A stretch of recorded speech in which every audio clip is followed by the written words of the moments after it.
Alhamdulillah, bersyukur kita kehadrat ilahi kerana diizinkan oleh Allah untuk kita bertemu bagi menceritakan kembali sejarah penurunan Al-Quran di bulan Ramadan.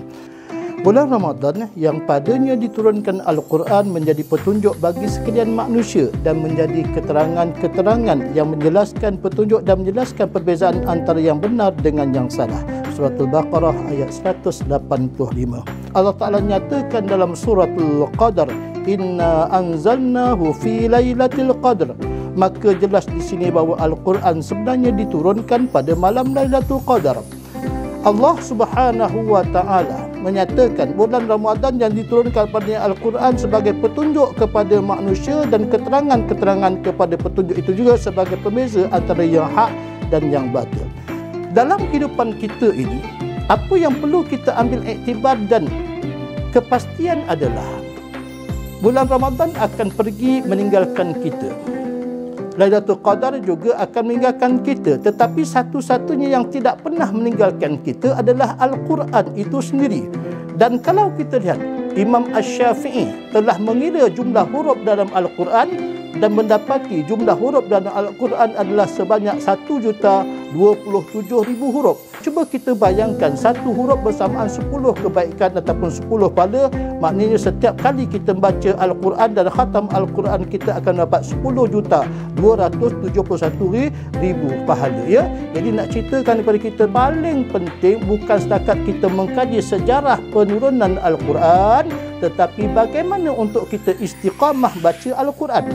Dan kita bayangkan juga tuan-tuan, kalaulah dalam bulan Ramadan kita baca Al-Quran, maka Allah Ta'ala janjikan pahala sebanyak 70 kali gandaan lagi.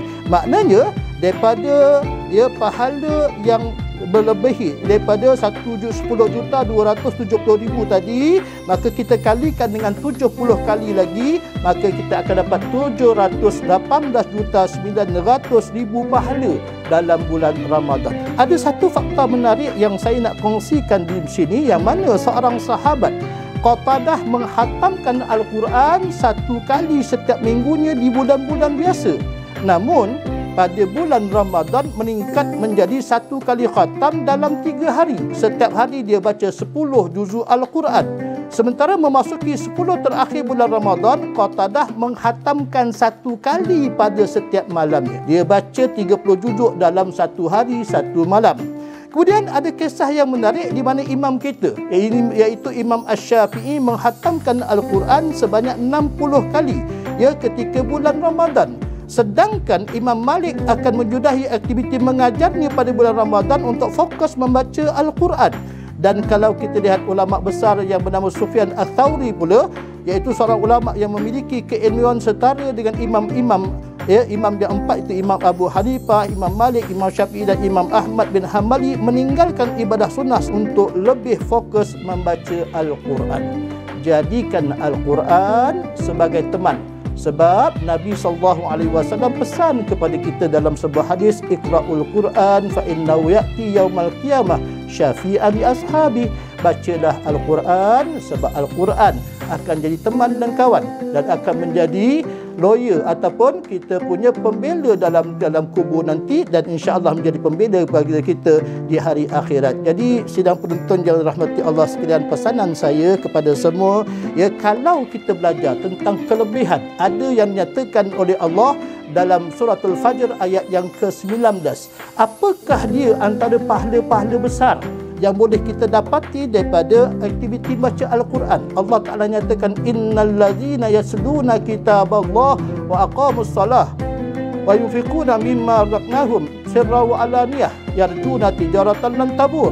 Allah Ta'ala nyatakan dalam surah Al-Fajr ayat yang ke-19, sebenarnya ada 3 pengkhususan yang mana Allah Ta'ala kata kita berniaga dengan Allah. Dan bila kita berniaga dengan Allah, confirm kita tidak pernah akan rugi. Apakah dia? Yang pertama sekali, kita baca Al-Quran. Ini perniagaan yang tidak pernah akan rugi. Maknanya orang yang senantiasa baca Al-Quran, hidupnya akan senang dan tenang dunia dan akhirat. Itu yang pertama. Yang kedua, orang yang senantiasa melakukan ibadah solat.